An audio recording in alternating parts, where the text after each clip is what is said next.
it's Kate of Calmer Canines, and I am fostering little dude here who's still recovering from his neuter, so I'll take off his cone in a moment.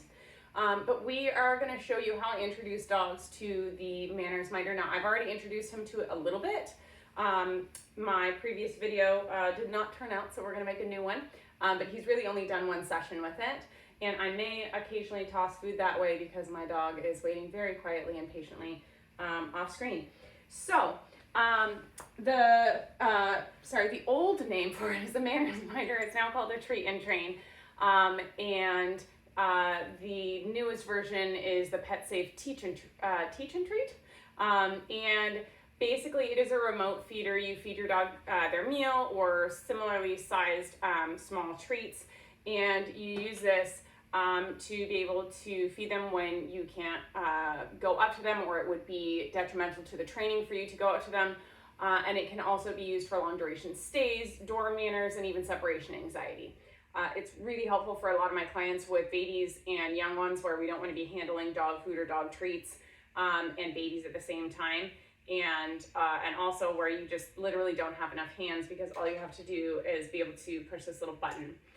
It does have a beeping mechanism, but dogs figure out the grinding sound of the motor pretty quickly.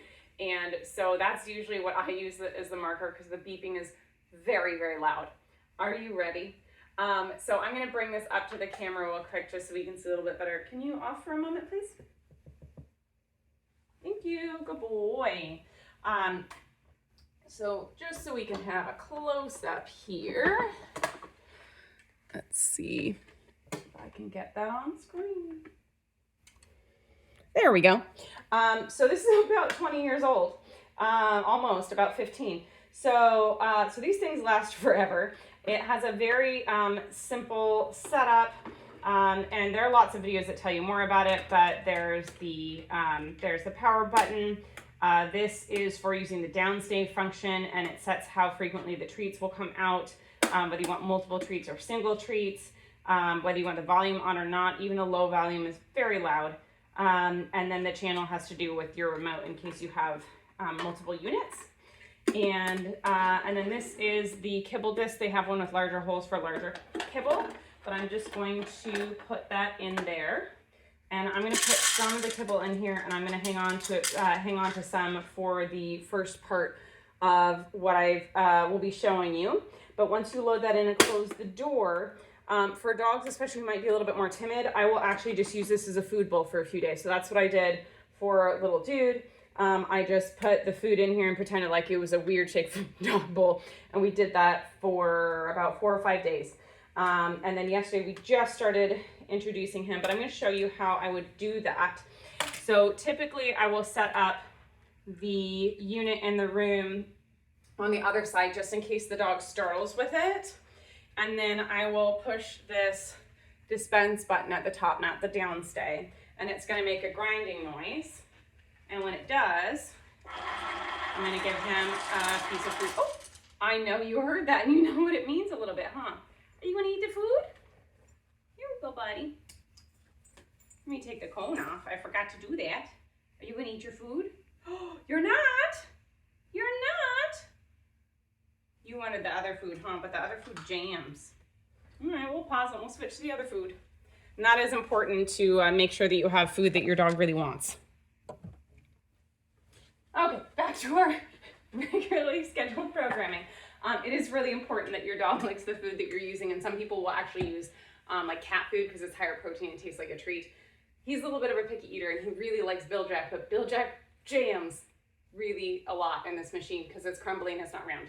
But I'm going to show you what I would do. So again, the first couple days I will feed out of the unit as if it's a weird dog bowl, not turned on, none of that. And then if it's a dog who's a little bit timid of sounds, I might be all the way in the other room when I do this because this reaches 100 feet. But I would push the button and then give him food.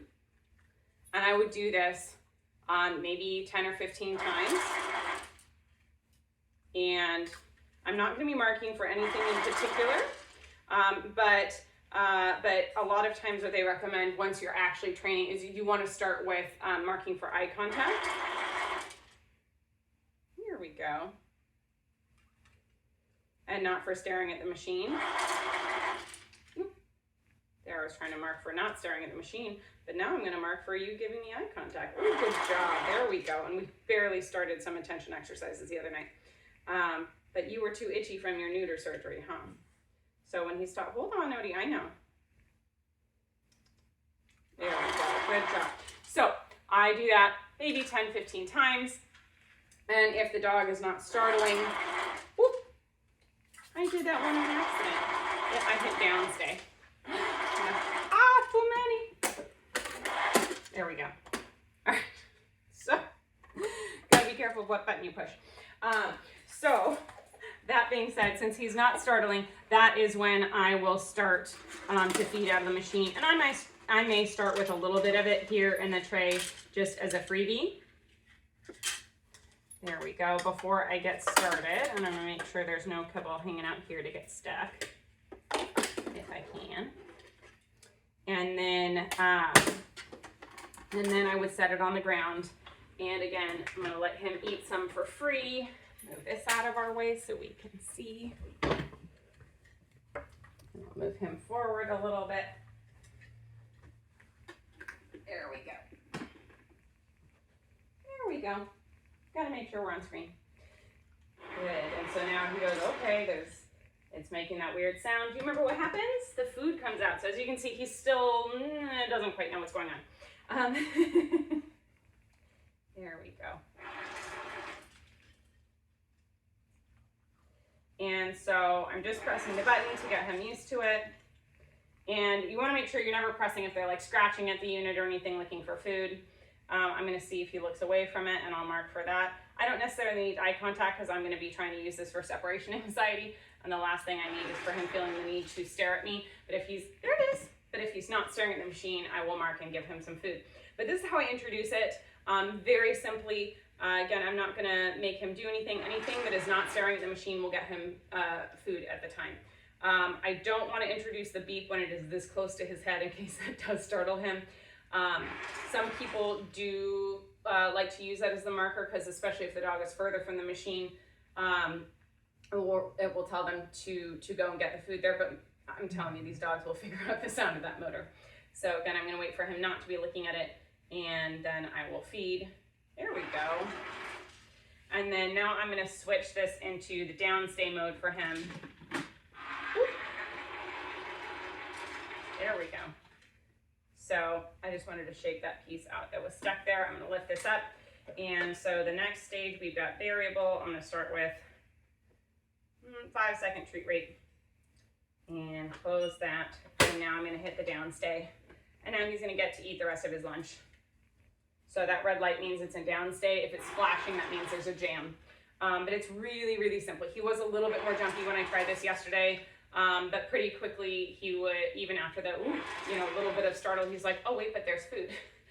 Again, it really helps to just use it as a food bowl before you ever turn it on. Start it away from the dog when you're first pushing it, and still pair it out with food, and then work your way to them eating out of the machine like this. I'm not going to require a down or anything. And yeah, this is just the first step. And then of course, make sure to work with your trainer, whether that's myself or someone else, to get the full use out of this really incredible tool. There are less expensive options on the market, but they aren't as sturdy as this one, and not all of them have the same functions as this one does. And boy, is this thing loud, isn't it?